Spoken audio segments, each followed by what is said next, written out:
Good day and Assalamu alaikum everyone.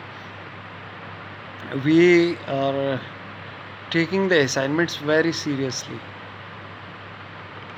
اور آپ کے پورے کلاس میں سے مجھے اس وقت تک صرف شاید 2 بندوں کے کام جو ہے وہ انہوں نے شیئر کیے ہیں. اس کے علاوہ یہ پورا یونٹ 1 ہم نے پڑھ لیا اور یونٹ 2.1 ہم نے پڑھ لیا. کسی بھی ایکسرسائز کے آپ لوگ کوئی ٹرائی نہیں کر رہے ہو. جب میں گروپ کو دیکھتا ہوں تو گروپ میں میرے پاس کافی سارے لوگ ایڈ ہیں.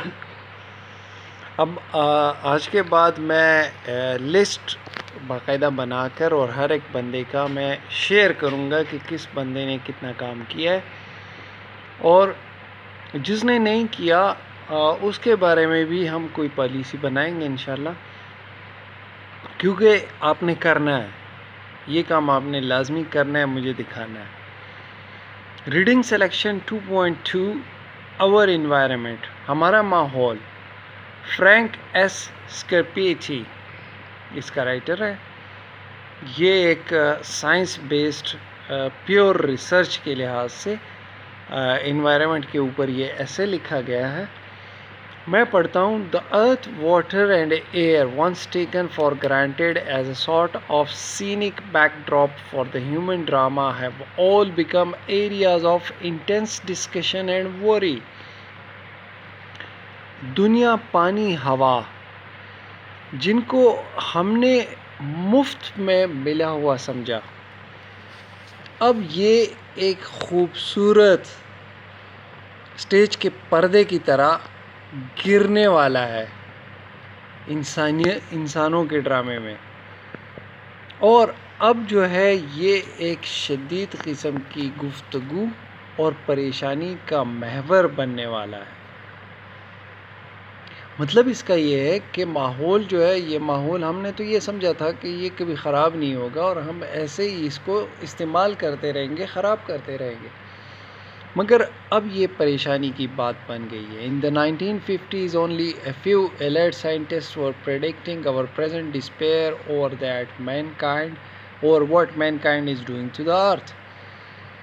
1950 کی دہائی میں بہت کم ایسے ہوشیار سائنسدان تھے جو یہ پیشنگوئیاں کر رہے تھے جو ہمارے آج کے پریشانی کا محور ہے کہ انسانیت اس دنیا کے ساتھ کیا کر رہی ہے.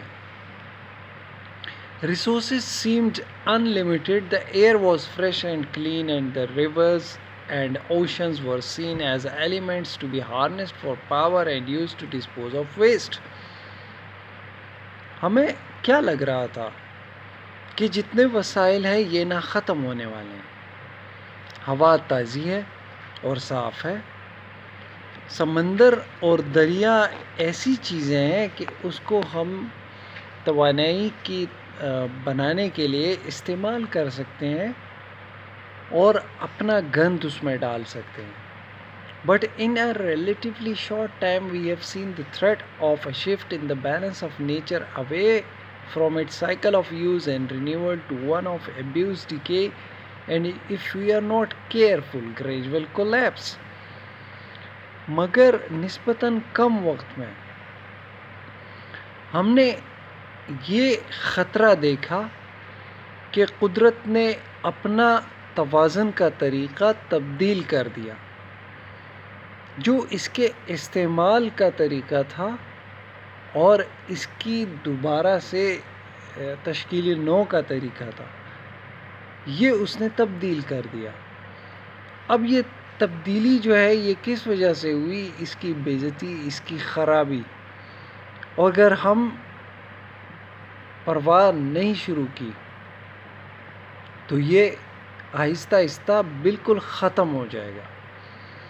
ہمارا جو انوائرمنٹ ہے، ہمارا جو ماحول ہے، اس کا اپنا ایک بیلنس ہے، اس کا اپنا ایک توازن ہے، جس کے ذریعے فار ایگزامپل ہم کاربن ڈائی آکسائڈ جو سانس کے ذریعے باہر نکالتے ہیں، پلانٹس اس کو انہیل کرتے ہیں اور اس کے بجائے آکسیجن واپس نکالتے ہیں. یہ ایک نیچرل وے ہے.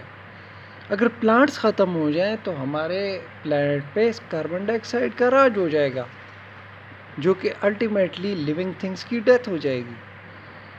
تو اسی طرح کی مختلف چینجز جو ہمارا انوائرمنٹ خود بخود کر رہا ہے.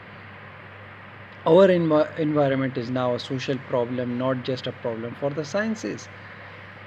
ہمارا ماحول جو ہے یہ اب معاشرتی مسئلہ بن گیا ہے. یہ صرف سائنس کے لیے مسئلہ نہیں ہے. With huge increases in air, water and land pollution in the past quarter century, the world we now live in poses problems of health and welfare for a large portion of the population. جب ہم نے پانی، ہوا اور زمین کے اوپر آلودگی پھیلائی پچھلے 1/4 صدی میں، تو جس دنیا میں ہم اب رہ رہے ہیں وہ ہمیں صحت اور جو لوگوں کا بڑا حصہ ہے ان کے فلاح کے کاموں سے روکتی ہے. A dirty lake or river not only affects those who live near it, but it also affects the entire ecosphere, nature's rhythms and cycles, and the future functioning of man. ایک گندا تالاب یا دریا نہ صرف یہ کہ ان لوگوں کی زندگی خراب کرتا ہے جو اس کے قریب رہتے ہیں، بلکہ اس سے اس کے ارد گرد تمام جو جانداروں کی زندگی ہے وہ متاثر ہوتی ہے. قدرتی توازن خراب ہوتا ہے، قدرت کے سائیکل خراب ہوتے ہیں، اور جو مستقبل میں انسان وہاں پر کام کرتے ہیں اس میں بھی فرق آتا ہے. A threatened environment like a weak house close to crumbling puts man in a precarious position. ایک خراب حالت کا ماحول بالکل ایسے ہے جیسے کمزور گھر جو بس تقریباً گرنے والا ہے، انسان کو ایک بڑی خراب حالت میں لے جاتا ہے. The more he produces goods that do not fit into nature's cycle, DDT for example, the more he pollutes and thus undermines his own health and well-being. کیا ہوتا ہے جتنے زیادہ سامان وہ بناتا ہے جو ہمارے قدرتی توازن میں پورے نہیں آتے، جیسے فار ایگزامپل DDT کیمیکل ہے، تو جتنا زیادہ وہ آلودگی پھیلائے گا اتنا ہی زیادہ نقصان وہ پہنچائے گا اپنی صحت کو اور اپنی فلاح کو. I think that's enough for today. Thank you.